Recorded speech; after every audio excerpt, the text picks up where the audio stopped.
அரசு ஆண்கள் மேல்நிலைப் பள்ளியில் அதனுடைய விளையாட்டு மைதானத்தில் மாணவர்களுக்கான விடுதிகளை கட்ட அரசு முயற்சி செய்து வருகிறது.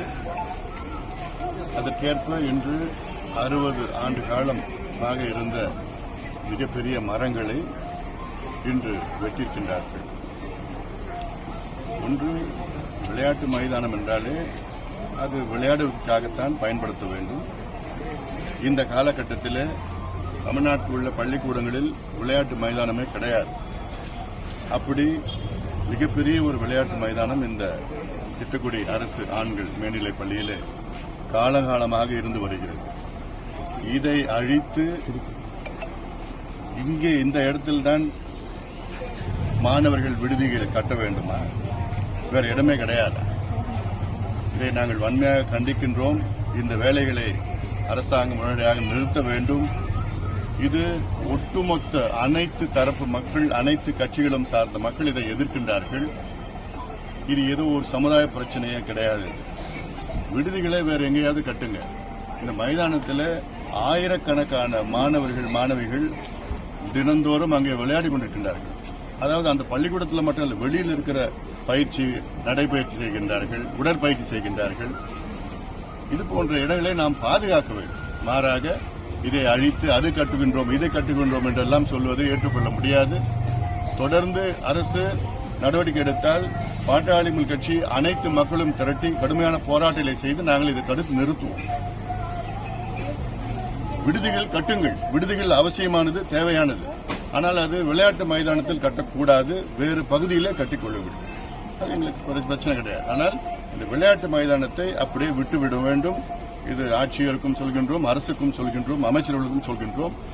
இது பொதுமக்கள் சார்பிலே எங்களுடைய கோரிக்கையை நாங்கள் அமைதியான முறையில் நாங்கள் உங்களுக்கு வைக்கின்றோம். ஒரு கட்சியினுடைய மாநில தலைவராக இருக்கிறார் அன்புமணி ராமதாஸ். குறைஞ்சபட்சம் ஒரு அறிவு கூட இல்லாமல் அதுவும் திட்டக்குடியிலே பார்வையிட்டு திட்டக்குடியில என்ன எந்த பங்கன் வந்தாரு, வாங்க வரவேற்கிறோம், வரவரான்னு சொல்ல. நாங்க மற்ற மாதிரி நான் வந்து உங்க அப்பா மட்டும் சொத்தா, இது எங்க மண்ணு எல்லாம் சொல்லல, நம்ம மண்ணு தான் சொல்லுவேன். அன்புமணிக்கு சேர்ந்து தான் சொல்றேன், நம்ம மண்ணு தான், நாம சேர்ந்து போராடுவோம். நீங்க வர கேட்கலாம், விசாரிக்கலாம். அந்த ஹாஸ்டல் அந்த காம்பவுண்டுக்குள்ள எஸ்எஸ்சி கட்டணத்திற்கான எதிர்ப்பு தெரிவிக்கிற ஏங்க காலனிக்கார ஹாஸ்டல் கட்டக்கூடாதா? இல்ல எஸ்சி மக்கள், காலனி மக்கள் அந்த பள்ளிக்கூடத்து வரக்கூடாதா? தெம்பு இருந்தா வெளிப்படை சொல்லிப்பார். உனக்கு தெம்பு இருந்தா, திராவிடம் இருந்தால் திட்டக்கூடி ஆண்கள் மேல்நிலைப் பள்ளி வளாகத்தில் தாழ்த்தப்பட்டிருக்கிற விடுதியை கட்டக்கூடாது என்று சொல்லு. நாங்கள் பார்த்து கொள்கிறோம்.